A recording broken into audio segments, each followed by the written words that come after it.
Idol, hello po mga idol.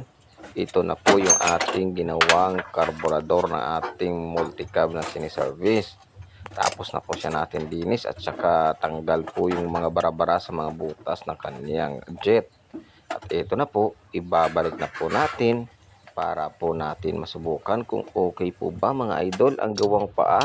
At ayan na nga po, pinabalik na natin yung tornilyo at hinihigpitan para hindi po matanggal. Ayan, higpitan lang po natin mga idol at siguraduhin po natin na hindi po siya aalog-alog.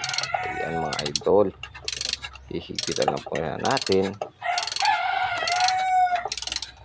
Dami yan palang mga dumi idol, kaya pala palyado na yung andar niya. At minsan, nag-hard start pa. Dahil pala yon sa mga dumi na pumasok sa loob. At ito na nga po, kinakabit na po natin yung kaniyang mga hose at hinihigpitan po na po yung tornilyo para po safe and secure. Lagi po kasi kami nagbibiyahe kaya dapat po sigurado po yung ating pagkakagawa.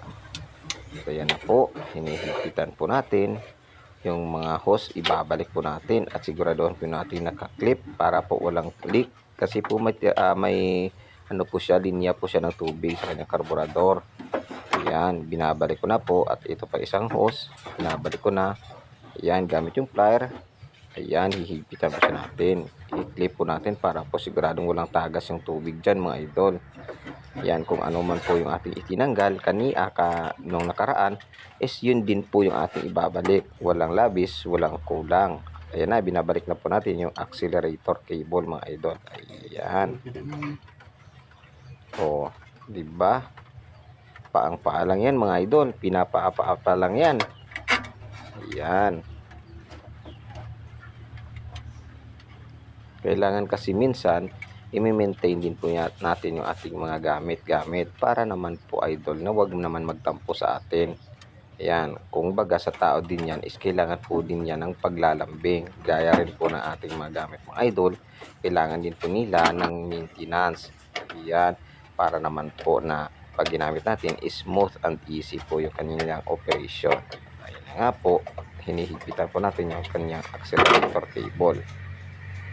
Ayan po, balik po natin ulit yung mga hose, mga suction hose niya at saka yung iba pa ang connection. Yan.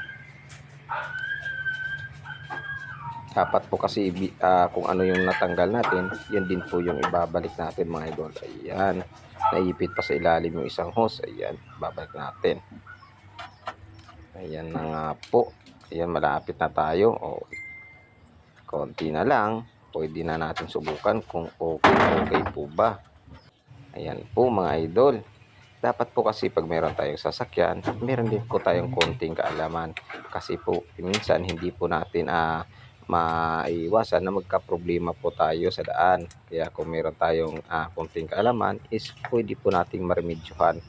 Ayan mga idol, kasi mahirap na pag sasakyan tumirik sa daan mga idol.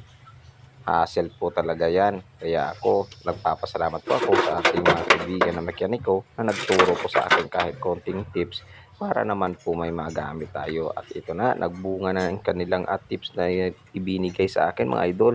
Laking pakinabang po sa akin. Siyempre, hindi naman tayo maraming pera na pambayad sa mekaniko, kaya gawin na lang natin ang ating sarili. Ayan mga idol, kung baga determinasyon mo na lang po yan at pagpupursige para po matuto tayo. Ayan, hihigpitan po natin yung tornilyo. Ayan. Mas maganda po pala kapag may sasakyan kayo, meron din po kayong gamit-gamit. Kahit na hindi naman marami. Basta't meron lang po kayong gamit pangtanggal ng tornilyo or panghigpit ng tornilyo. Ayan. Ako pinagsikapan ko makabili ng isang set na yan. Kahit na mumurahin lang. Ito na nga po, for the test run. Gawang bayan.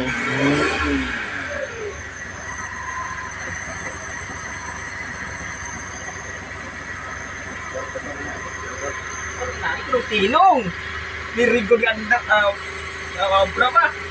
O, diba? Ang tining na andar niya, idol. Thank you for watching.